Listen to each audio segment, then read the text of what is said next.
என்னமா சத்தத்தை காணோம்? பாதியில வந்துட்டாளா? ஏன்? அந்த பூஜை நடத்துற சாமியாரு இந்த ஜென்மத்துல உனக்கு குழந்தையே பிறக்காதுன்னு சொல்லிட்டாரு.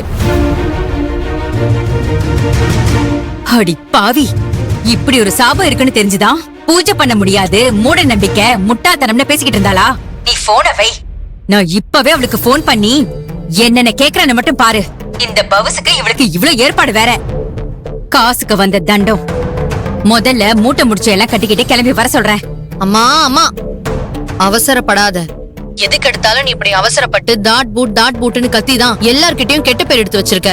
இனிமே அவள மாதிரியே நீ கமுக்கமா இருக்க கத்துக்கோ.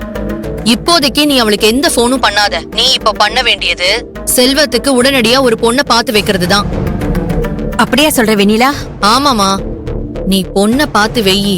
இங்க அந்த சாமியார் சொன்னதுனால குழந்தையே பிறக்காதுன்னு மகாக்கே தெரியும். அத சொல்லி செல்வத்துக்கு இன்னொரு கல்யாணம் பண்ணி வச்சிடலாம்.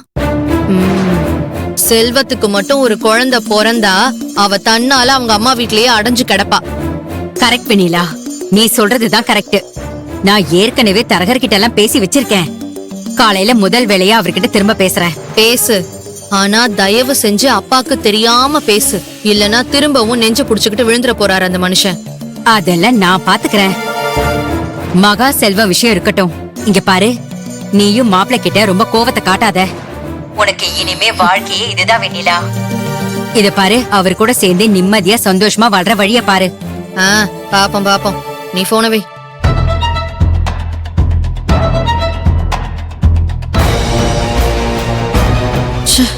இவன் தானா? கேட்டிருந்தா கூட என்ன கிழிச்சிருவா போறான். ஏய் ஏய், பேசுன அடுத்த அறை விழும். ஜாக்கிரதை. நீ என்ன எப்படியெல்லாம் அசிங்கப்படுத்தின, அவமானப்படுத்தின அதெல்லாம் சரி. அதெல்லாம் நான் செஞ்ச தப்புக்கு தண்டனைன்னு அமைதியா போற. நீயும் கொஞ்சம் கொஞ்சமா சரியாருவேன்னு வெயிட் பண்ண. நமக்கு நடுவில் இருக்கிற பிரச்சனை வேற. ஆனா மகாவுக்கு இப்படி ஒரு துரோகம் பண்ணணும்னு உன்னால எப்படி நினைக்க முடிஞ்சது? நீ எல்லாம் ஒரு பொண்ணா? சீ, என்னடி தப்புண்டா மகா? ஏண்டி உன் தம்பி என்னடி தப்பு செஞ்சான்? ரெண்டு பேரும் ஒருத்தர் மேல ஒருத்தர் அவ்வளவு பாசமும் காதலும் மரியாதையும் வச்சிருக்காங்க. அவங்கள பார்த்து திருந்தணும்னு கூட உனக்கு தோணல? ரெண்டு பேரையும் பிரிக்கணும்னு நினைக்கிறியே, எதுக்குடி?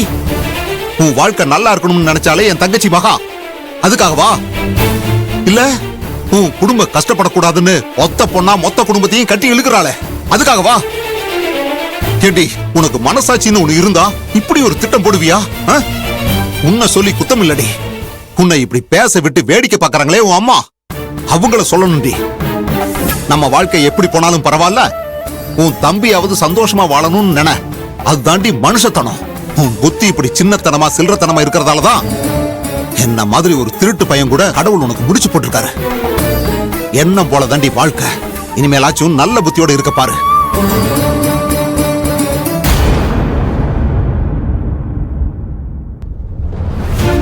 ஒரு பொண்டாட்டியா நீ என்ன செஞ்சாலும் உன் புருஷன் ஜீவா பொறுத்து போவான். ஆனா மகா வாழ்க்கையை கெடுக்கணும்னு நினைச்ச மகாவோட அண்ணன் ஜீவா எதுக்காகவும் பொறுத்து போக மாட்டான்.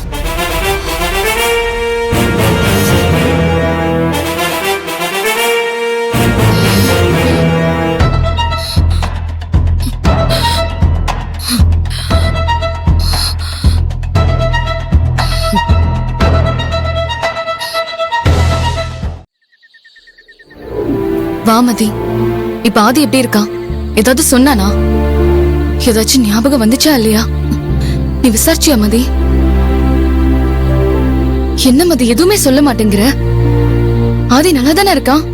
பயப்படாத மகள், ஆதி நல்லாதான் இருக்கான். ஆனா அவனுக்கு என்ன நடந்துச்சுன்னு சுத்தமா தெரியலன்னு சொல்றான். அதுதான் மனசுக்கு கஷ்டமா இருக்கு. 2 நாள் போகட்டும் மகள், அப்பதான் அவனோட மைண்ட் கிளியர் ஆகும்னு தோணுது. இப்போதைக்கு அவன் கிட்ட கேட்டு அவனுக்கு பிரஷர் உண்டாக்க வேண்டாம்னு நினைக்கிறேன்.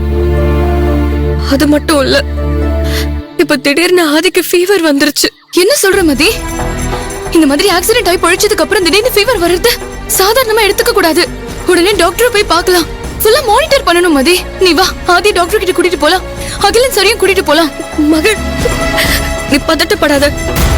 நான் டேப்லெட் கொடுத்து தூங்க வச்சுட்டு தான் வந்திருக்கேன். கொஞ்ச நேரம் பார்க்கலாம். அவனுக்கு ஃபீவர் சரியாயிருங்கிற நம்பிக்கை இருக்கு. நீயும் ஆதியை நினைச்சு கவலைப்பட்டு இருப்ப. உன்னை பார்த்து ஆறுதல் சொல்லிட்டு போலான்னு தான் வந்து.